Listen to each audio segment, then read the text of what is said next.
Bonjour à tous et bienvenue dans ce Morning Bull Live. Nous sommes aujourd'hui le 10 avril 2024 et je vous préviens tout de suite, si vous n'avez pas envie d'entendre parler d'inflation, pas envie d'entendre parler de CPI, je vous conseille de passer directement à la prochaine vidéo YouTube avec une chronique sur la reproduction des paramécies en Nouvelle-Zélande.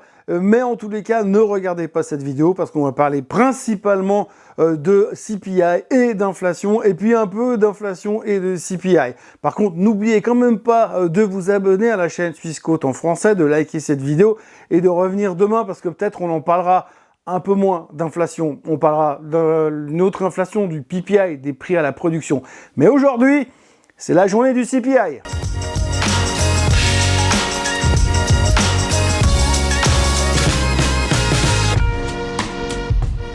À moins que vous étiez sur une île déserte depuis 3 mois, vous devez savoir que cet après-midi à 14h30, les Américains vont nous annoncer leur CPI, autrement dit l'inflation américaine, comment elle se comporte, comment elle va.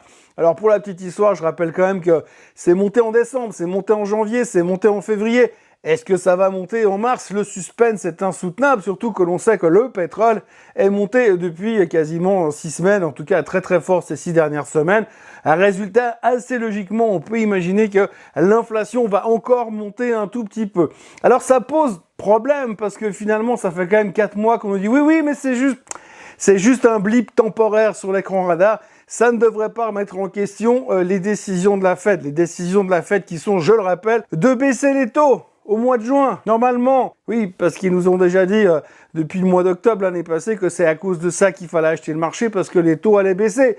Et donc aujourd'hui, ça pose un tout petit peu problème parce que si l'inflation continue à monter 4 mois de suite, on va commencer à trouver que ça ressemble quand même à une tendance haussière. Et puis si c'est une tendance haussière, il va falloir remettre en question nos prévisions et de couper les taux au mois de juin. Mais bon, ça c'est pas grave parce qu'on a déjà pris l'habitude de changer nos prévisions et puisqu'on devait baisser les taux au mois de mars, je vous rappelle, le mois dernier, qu'on n'a pas pu les baisser. Alors après, on s'est dit qu'on les baisserait en mai, mais ça marche pas non plus. Donc on parle de juin, mais maintenant là, en fonction des chiffres de cet après-midi, on pourrait peut-être même commencer à parler d'une baisse des taux, allez, en septembre, soyons fous, juste après le meeting de Jackson Hole. Donc voilà, la thématique de la journée, ça sera donc l'inflation. Alors ce qui est bien avec les chiffres de cet après-midi, c'est que quand vous regardez un petit peu les prévisions des stars de la finance, des dieux de l'économie et des autres experts en tout genre, eh bien c'est que tout le monde est d'accord. Tout le monde est quasiment d'accord sur les attentes. On attend 3,4% sur le CPI global, et puis on attend 3,7% sur le core CPI. Oui, parce que je vous rappelle qu'on va quand même préférer regarder le core, parce qu'à l'intérieur du core, il n'y a pas l'énergie, il n'y a pas les loyers, et il n'y a pas la bouffe. Et puis comme c'est l'énergie, les loyers et la bouffe qui posent problème, eh bien au moins, on n'aura pas besoin de s'occuper de ça. Donc il reste plus qu'à attendre 14h30 pour voir ce qui va sortir. Alors après, ce qui sera intéressant de voir, c'est l'interprétation qu'on va en faire. Parce que si je fais un petit zoom arrière et que je reviens sur ce qui s'est passé le mois dernier quand l'inflation est sortie, là aussi, on a vu que ça montait. Mais on a dit oui, mais c'est pas grave parce que c'est juste un blip sur l'écran radar et puis c'est juste les aftershocks de la fin d'année où il y a eu beaucoup de dépenses, beaucoup de spending, ce qui fait que de toute façon, c'est assez logique. Alors les chiffres étaient un petit peu plus forts que les attentes, donc on aurait dû se dire c'est pas bon parce que finalement, est-ce que la Fed pourra réellement baisser les taux? Mais on a été sauvé par un chiffre qui s'appelle le Supercore. Oui, souvenez-vous, le mois dernier, il y avait un chiffre dedans qui s'appelle Supercore, où on se dit, oui, le CPI est pas bon, oui, le core CPI est pas bon, mais le Supercore, lui, il est bon. Alors, ce qui est assez étonnant, c'est que j'ai regardé un petit peu, il n'y a aucune attente sur le Supercore. Personne n'en parle ce mois. Donc, on verra si, en fonction des chiffres de tout à l'heure, on va être de nouveau plongé à l'intérieur du méandre des chiffres de l'inflation pour voir si on trouve quelque chose de bien. Je vous rappelle quand même que depuis des mois et des mois, nous faisons une preuve d'une résilience absolument incroyable, ce qui fait que quand vous avez 20 chiffres qui sont pas bons, on va toujours chercher le 21e qui, lui, donnera une lueur d'espoir. Et c'est cette lueur d'espoir qu'on va chercher cet après-midi dans les chiffres du CPI. Non, parce qu'il faut être raisonnable, hein. Si vous regardez un petit peu l'ensemble des choses, l'ensemble des prix en général, mis à part le prix des Tesla qui baisse, eh bien, ce qu'il faut retenir, c'est que l'un dans l'autre, tout monte. Donc, a priori, voir une inflation plus faible, ça paraîtrait pas tellement logique. Donc, instinctivement, on pense que l'inflation sera relativement forte. Le risque qu'on a, c'est qu'elle pourrait être plus forte que ce qu'on attend. Et ça serait peut-être pas forcément terrible, parce que là, du coup, eh bien, on va devoir se remettre en question. Donc, en gros, on a cette espèce de mélange de chiffres qui vont nous tomber dessus dans quelques heures, et puis il va falloir sortir ce qu'il y a de bien pour pouvoir continuer à se motiver. Et hier, les marchés n'ont pas fait grand-chose. Le S&P 500 a beaucoup hésité pour finalement finir plus ou moins flat. L'Europe a pris des profits parce qu'on s'est dit ouh là là, on ne sait jamais.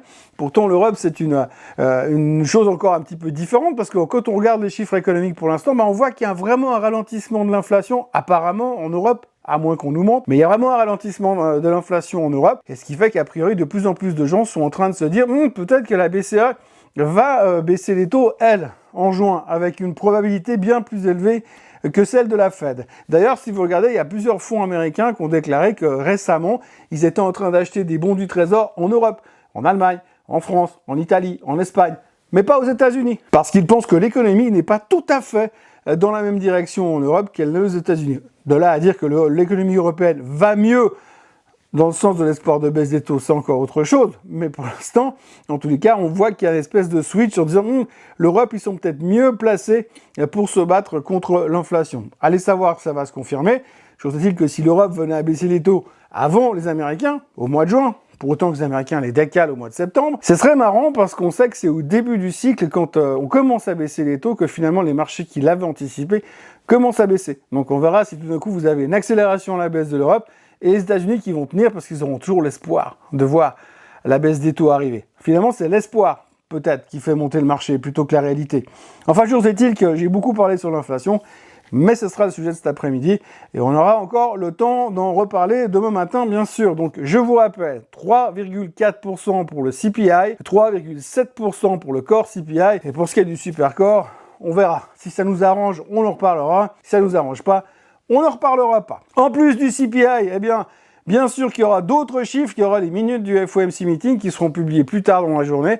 Par contre, ce qui est assez intéressant à voir, c'est que les minutes du FOMC Meeting, ce sera ce que la Fed a discuté au début du mois de mars, lors du dernier meeting. Entre deux, il s'est passé tellement de trucs qu'a priori, de toute façon, c'était pas du tout le sujet. Parce que ce qu'il disait et ce qu'il pensait début mars, il pense plus forcément la même chose début avril, surtout quand on a vu les chiffres qui sont sortis récemment. L'économie qui est relativement forte, plus forte qu'attendu, l'emploi qui est trop fort, plus fort qu'attendu, et l'inflation qui continue de monter, plus forte qu'attendu. Donc du coup, pour l'instant, on va attendre les minutes du FOMC Meeting parce qu'on aime bien se chauffer avec ça. Le seul problème, c'est que finalement, ils vont parler de trucs qui sont complètement dépassés et complètement antidatés. C'est un petit peu comme si vous commencez à parler du championnat de football de l'année passée, tout le monde s'en fout.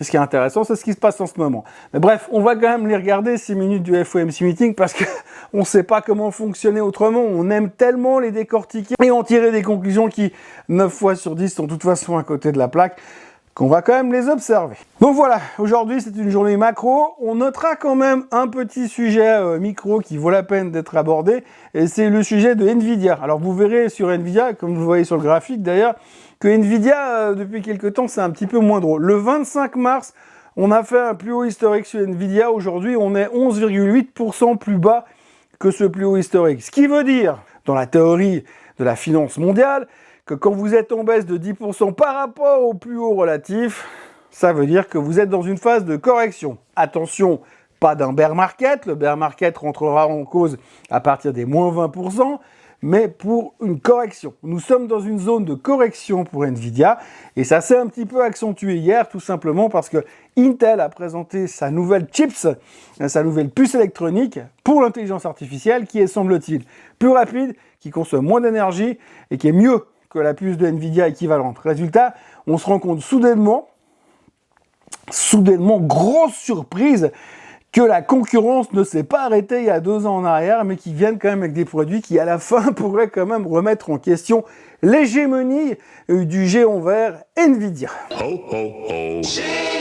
Autrement, très brièvement, l'or est à 2371, donc tout le monde est en train de se baquer avec de l'or parce qu'on ne sait jamais si l'inflation repart. Le hedge contre l'inflation, c'est de l'or. Donc bref, je vous l'ai dit hier, l'or va à 3000, ça ne me plus une question. Le pétrole est à 85,60 parce que hier soir, les inventaires sont sortis aux États-Unis. Il y aura une deuxième version des inventaires qui sortira ce soir, mais ceux d'hier soir montraient que les Américains ont augmenté leur stock de pétrole, ce qui laisse à penser qu'ils anticipent une consommation excessive durant les prochains mois, mais ce qui laisse aussi supposer que comme ils ont déjà blindé les stocks, ils vont acheter moins, donc il y aura peut-être moins de pression acheteuse sur le baril. Donc, ça se calme un petit peu. Par contre, en compensation, de l'autre côté, c'est toujours le total bordel au Moyen-Orient. Les Israéliens veulent pas donner de cessez-le-feu. Tout le monde enjoint Israël à faire un cessez-le-feu. Ils sont en train de se fâcher. La plupart des grandes puissances veulent plus livrer d'armes à Israël. Bref, les tensions sont toujours extrêmement présentes au Moyen-Orient et rien n'est gagné, rien n'est terminé pour l'instant. Donc ce sera quand même une chose à suivre parce que si ça se rallume et si ça repart de plus belle là-bas, autant vous dire que le pétrole repartira également à la hausse, mais ça on aura le temps d'en reparler. Le Bitcoin est repassé en dessous des 70 000. Il aussi, il hésite, mais c'est pas grave, le halving c'est pour bientôt. Tout le monde sait qu'on va à plus de 100 000, voire 150 000 au minimum. Je rappelle que le target de Madame Katie Wood c'est 3,8 millions sur le Bitcoin. On notera aussi que Fitch ce matin vient de downgrader la Chine sur négatif en parlant du fait que ralentissement de croissance économique, marché immobilier, bref c'est la fin du monde. Alors comme Fitch est en train de downgrader les perspectives économiques de la Chine, je pense que c'est le moment de racheter parce qu'on sait tous très bien que quand les organismes de rating viennent downgrader, c'est le fond du trou. Donc finalement, quelque part, par là autour, je crois que tous les voyants sont en train de se mettre au vert pour bientôt commencer à racheter la Chine. Il va falloir être contrariant sur ce coup-là. Voilà, la grande question de la journée restera donc de savoir ce qu'ils vont nous inventer pour dire que les chiffres de cet après-midi sont bons et que l'inflation est sous contrôle. Mais je vous rappelle quand même que si par hasard on devait se tourner autour du 3,8 ou 3,9 sur le core CPI, ça voudra juste commencer à dire que l'inflation est dans un trend ascendant sur les États-Unis. Et ça, c'est quelque chose qu'on n'est peut-être pas forcément prêt à entendre, mais que l'on se rassure. Hein. Je rappelle quand même que ces derniers mois, on a toujours été super fort pour trouver des excuses à l'inflation, pour dire oui, non, mais ça va bien se passer. Et la dernière en date, c'était quand même un type de la Fed le mois dernier qui a dit oui, mais nous, de toute façon, nous, à la Fed, eh bien, les chiffres du CPI, on les regarde jamais parce que c'est mal calculé, la formule est bidon et ils sont pas représentatifs de la réalité. Alors ça, c'était il y a moins de 3 semaines aux États-Unis, mais aujourd'hui, par contre, on a complètement oublié le narratif et c'est hyper important. Et comme certains disent, aujourd'hui sur le CPI, c'est ça passe ou ça casse. Voilà, moi je vous souhaite une excellente journée. N'oubliez pas, comme je vous l'ai dit au début, pour ceux qui sont restés quand même, qu'il faut vous abonner à la chaîne Suisse Côte en français, liker cette vidéo, commenter cette vidéo, et revenir demain pour parler de cette vidéo. Non, pas pour parler de cette vidéo, pour parler du CPI qui sera sorti tout à l'heure. Et puis demain, on pourra parler du CPI qui va sortir demain. Et puis surtout, de la BCE qui va parler qu'elle va baisser les taux au mois de juin. On se voit demain. Bonne journée à tous. Bye bye.